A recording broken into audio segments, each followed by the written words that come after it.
మహిళలకు మరింత స్వేచ్ఛనివ్వాలని Vanitha star walkers club జిల్లా అధ్యక్షులు గేదెల లక్ష్మి పిలుపునిచ్చారు.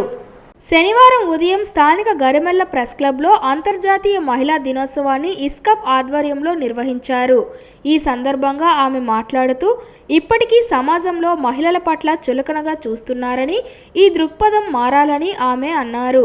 ఇస్కప్ రాష్ట్ర కార్యదర్శి ఎస్ నరసింహులు మాట్లాడుతూ, మహిళలను వంటింట్లో కుందేళ్లాగా చూస్తున్నారని, పురుషుల్లో మార్పు రావాలని కోరారు. మహిళలు ఒకరిపై ఆధారపడకుండా స్వయం కృషితో ఎదగాలని పిలుపునిచ్చారు. ఈ సందర్భంగా వివిధ రంగాల్లో పనిచేసిన మహిళలకు జ్ఞాపికతో సత్కరించారు.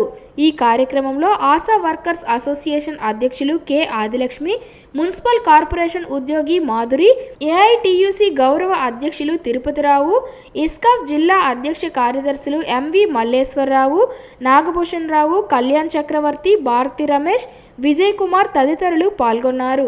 ముందుగా శ్రీకాకుళం పట్టణానికి చెందిన దివంగత ప్రముఖ లలిత సంగీత కళాకారుడు బండారు చిట్టిబాబు గారికి నివాళులు అర్పించి సంతాపాన్ని తెలిపారు.